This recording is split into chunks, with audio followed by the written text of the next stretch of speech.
はいどうも、たんぼです。今回は使った分だけ自動生産し補充してくれるマルチ自動クラフト装置を作っていきたいと思います。特徴1、取り出したアイテム分だけ材料が運ばれて自動生産、自動補充。複数アイテムを取り出しても全部同時に自動生産してくれます。特徴2、アイテム生産数は調整可能。使用頻度に合わせて調整しておけば素材の無駄遣いも抑えられます。特徴3、素材アイテムは最大11種類、生産できるアイテムは7種類まで対応。回路系アイテムにしたり、装備系アイテムにしたり、木材の種類でまとめたり、自由自在です。素材を入れておけば勝手に補充してくれるので、よく使うアイテムで設定しておくと便利ですね。それでは本日もレッツポンポン。今回使った材料はこちら。ホッパー式クロック回路に腐った肉を使っていますが、どんなアイテムでも大丈夫です。作業台、棒、板材はスタック付加アイテムの木の剣作成用なので、板材は丸石などでも大丈夫です。下にあるのは装飾に使ったアイテムです。ここはお好みの素材で OK です。また作成したいアイテムの素材になるものを各12スタックほどは必要になるので、頑張って集めておいてくださいね。装置のサイズは横18、奥行き7、高さ 8.5 になります。では作成していきましょう。まずは石レンガ目印ブロックでチャンクの境目に目印をつけます。X 座標と Z 座標が16で割り切れる場所を探して地面を石レンガに置き換えたら、石レンガの上の模様が T になるように方向を変えます。この時の状態が 16×16 のチャンクの左上の角にいる状態になるので、ここから2341516、次は右へ2341516。一旦このように掘ったら、これを基準に四角く掘っていって目印ブロックを入れていきましょう。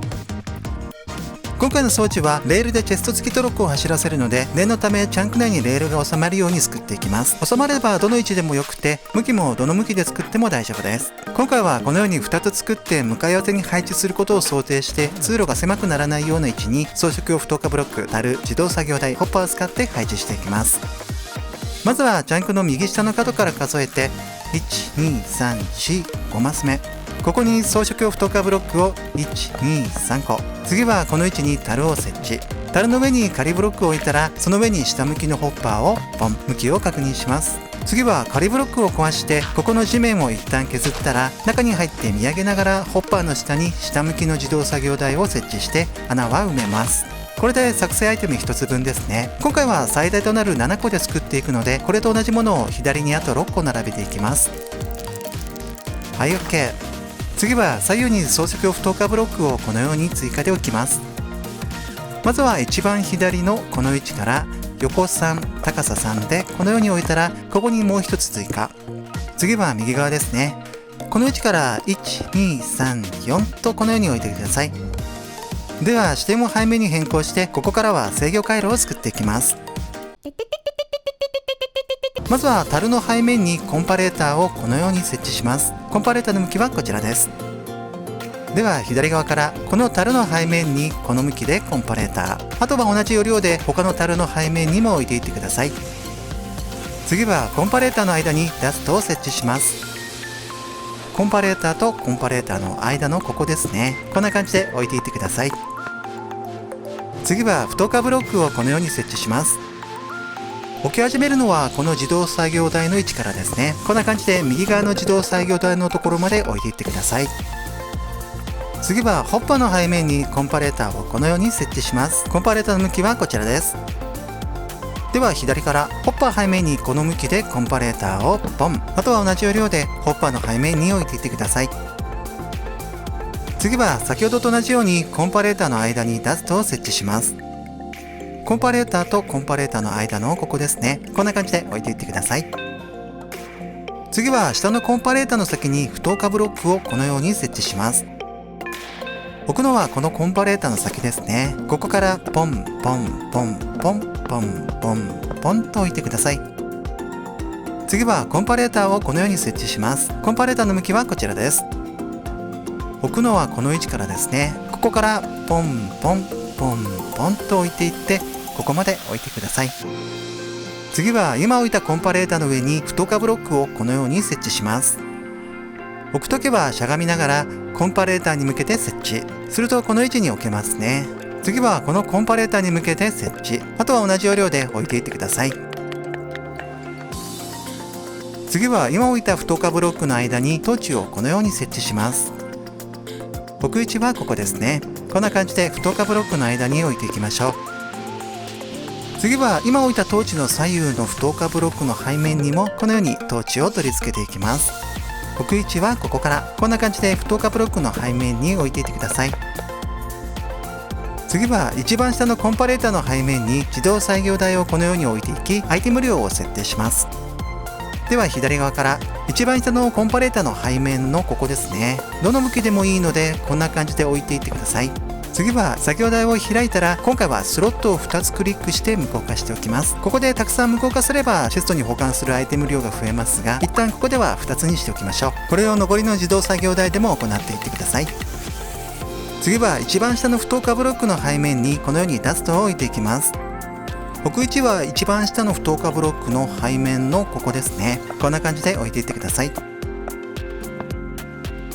次は今置いたダストの背面に不透過ブロックをこのように設置します。ダストの後ろのここですね。こんな感じでダストの後ろに置いていきましょう。次は今置いた不透過ブロックの背面にトーチをこのように取り付けます。不透過ブロックの背面のここですね。残りも同じように置いていってください。次は仮ブロックホッパーを使ってこのように向かい合わせのホッパーを設置します。まずはこの不透過ブロックの上に仮ブロックを設置したら、こちら側から仮ブロックの側面に向けてホッパーをポン。次に仮ブロックを壊したらホッパーの側面に向けてホッパーをポン。このように向かい合わせに置けていれば OK です。あとは同じ要領で他の箇所もやっていってください。はい、 OK。ホッパーが置けたら中に適当なアイテムを1つだけ入れていきます。ここで入れるアイテムは何でもいいので、今回は腐った肉を入れていきますね。残りも同じように入れていきましょう。次は一番後ろのトーチの下をこのように1マス掘り下げます。では右側からトーチの下のここからですね、あとは横にダーッと掘っていって、左側は1マス余分に掘っておいてください。次は不透過ブロックとダストをこのように設置します。まずは1マス余分に掘った一番左の位置に不透過ブロック、あとは穴の中全部にダストをこのように置いていってください。では視点を変えて続けます。次は先ほど置いた不透過ブロックの上にトーチと不透過ブロックをこのように設置します。まずはこの不透過ブロックの上からトーチ、不透過ブロック、トーチ、不透過ブロック。次はこの不透過ブロックの側面にトーチ、トーチの上に不透過ブロック、不透過ブロックの側面にトーチ、このように設置してください。次は不透過ブロックダストをこのように設置します。まずは不透過ブロックをこの位置からポンポンポンと置いて、ここは壊します。あとはダストを上に1、2と置いてください。では視点を変えて、ここからは作成するアイテムの設定をしていきます。今回の装置は素材を入れるチェストは最大11個、作成できるアイテムは最大7種類になっています。注意点としては、チェスト付きボート、ホッパー付きトロッコ、効果付きの矢など素材にスタック付加アイテムを利用するものは対応できないので注意するのと、作成するアイテムがスタック付加アイテムの場合は一番左から配置するようにしてください。今回はピストン、粘着ピストン、ホッパー、自動作業台、チェスト、加圧板、トロッコで設定する流れでやっていきますね。ではまずはそれぞれどんな種類の素材が必要になるのかを洗い出します。ここでは素材アイテムの量ではなく種類で洗い出してくださいね。まずはピストンは板材、丸石、鉄インゴット、ダスト。粘着ピストンはスライムボールとピストン。ホッパーはチェストと鉄インゴット。自動作業台は鉄インゴット、作業台、ダスト、トロッパー。チェストは板材、加圧板は板材、トロッコは鉄インゴットです。次に装置上部に置く素材チェストが11個以内に収まるかを考えていきます。ここで注意なのが、1つの素材チェストが対応できるのは最大2箇所までになる点です。例えば今回鉄インゴットを使うアイテムが4箇所ありますが、鉄インゴットの入ったチェスト1つでは2箇所までしか対応できないので、この鉄インゴットが入ったチェストでこの2箇所、この鉄インゴットが入ったチェストでこの2箇所という感じで、鉄インゴットの入った素材チェストが2つ必要になるということになりますね。ではこの仕様を踏まえて、次は素材チェストがいくつ必要になるかを確認していきます。ダストは2箇所なので素材チェスト1つで OK。 丸石は1箇所なので素材チェスト1つで OK。 ピストンは1箇所なので素材チェスト1つで OK。 スライムボールは1箇所なので素材チェスト1つで OK。 チェストは1箇所なので素材チェスト1つで OK。 板材は3箇所あるのでこの素材チェストで2つ対応し、この素材チェストで残り1つを対応。作業台は1箇所なので素材チェスト1つで OK。 ドロッパーは1箇所なので素材チェスト1つで OK。今回はちょうど素材チェスト11個になりますね。このように素材チェストがいくつ必要になるかを確認して11個以内であれば OK です。12個以上になる場合は作成するアイテムを減らすか他のアイテムに変更して調整してくださいね。作成するアイテムと素材チェストのチェックが終わったらアイテム設定をしていきましょう。ではピストンからまずは自動作業台を開いて素材を配置していきます。ここでは素材は1スタックごと入れるようにしてください。はい、入れ終わりました。このように右側に作成したいアイテムが出てきていれば OK です。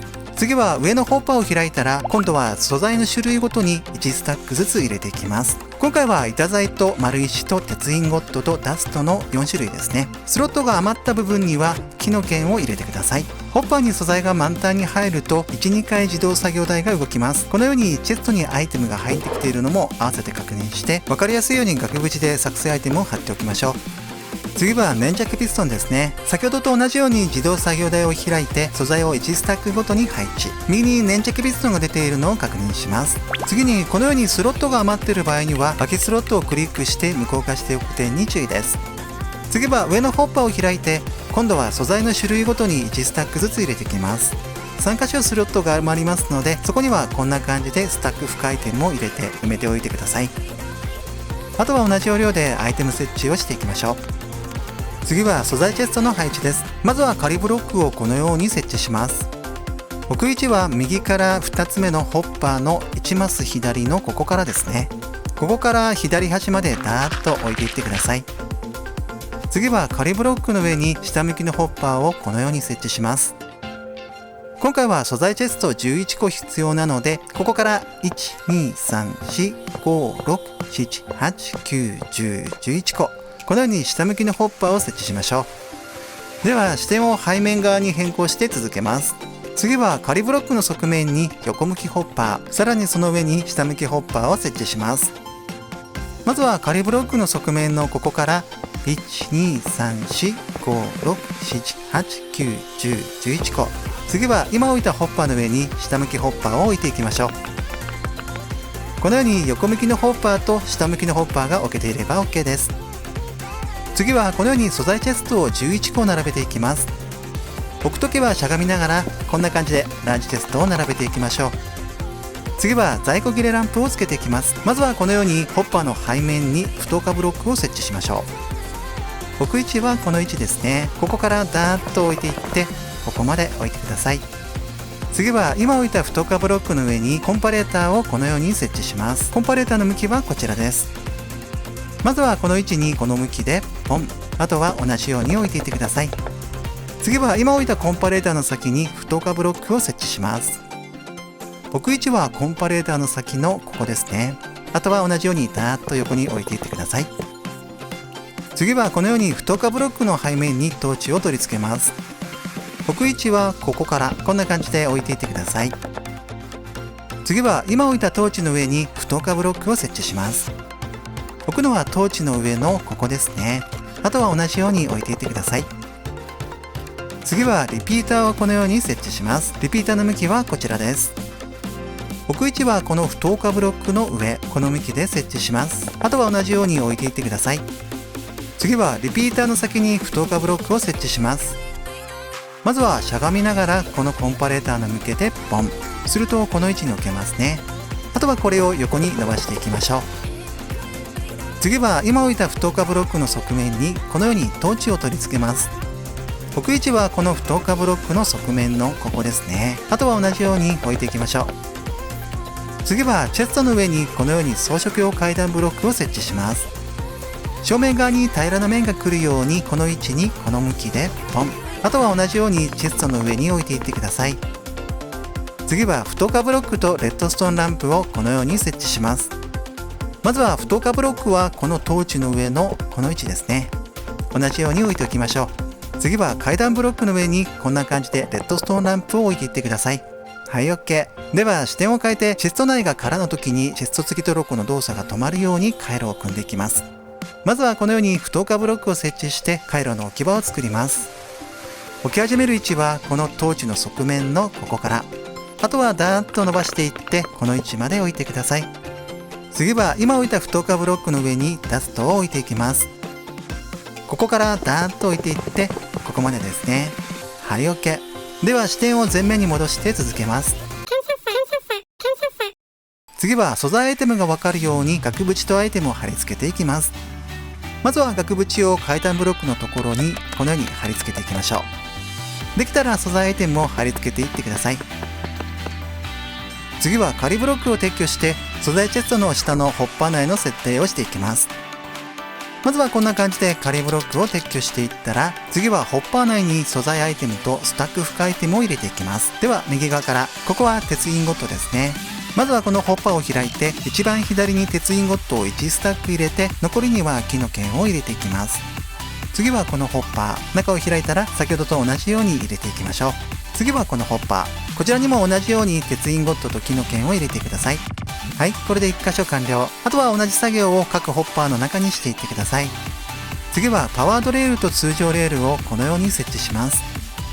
では右側から置いていきますね。まずはこの位置にはパワードレール、次は通常レール、ここだけ通常レールですね。あとは全部パワードレールで端まで置いていってください。次はチェスト付きトロッコを左端に置いて中にアイテム設定を行います。まずはこの左端のパワードレールの上にチェスト付きトロッコを設置。次に今回使う素材アイテムの種類を改めて確認します。今回はこの9種類ですね。確認ができたらチェスト付きトロッコを開いて、今回使う素材アイテムを各種類1スタックずつ入れていきます。入れたら残りの枠には木の剣を入れて埋めていってください。はい、 OK。 次は装飾用不透過ブロックレバーを使ってパワードレールに動力を伝えていきます。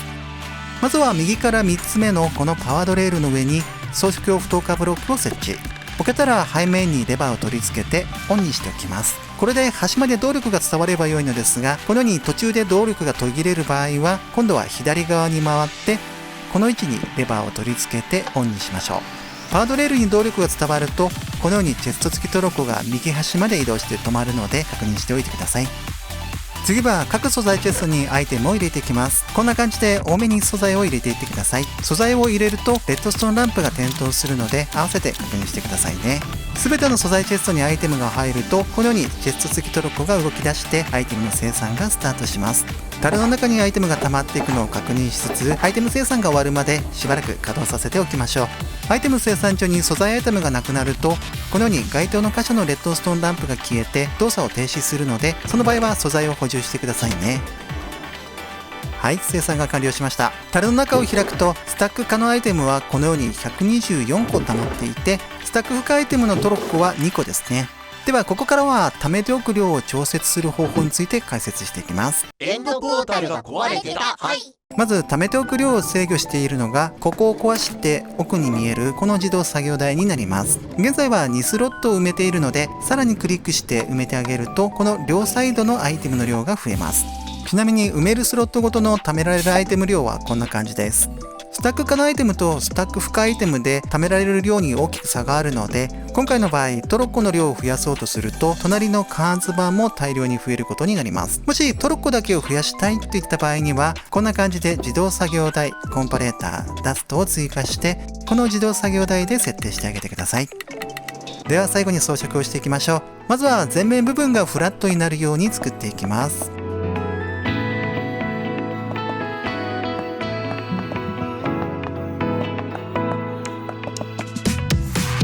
ホッパーの左右から内部が見えるのが気になったのでここは隙間を埋めていきます。ホッパーの背面は回路に干渉しないように階段ブロックで埋めました。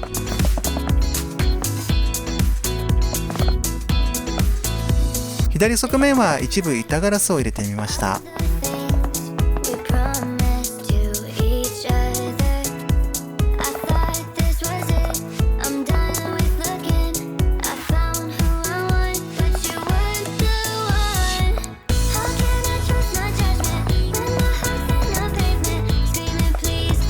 右側面はそのままだと豆腐感が強かったので一部ハーフブロックで隙間を作って中に葉っぱを置いてみました。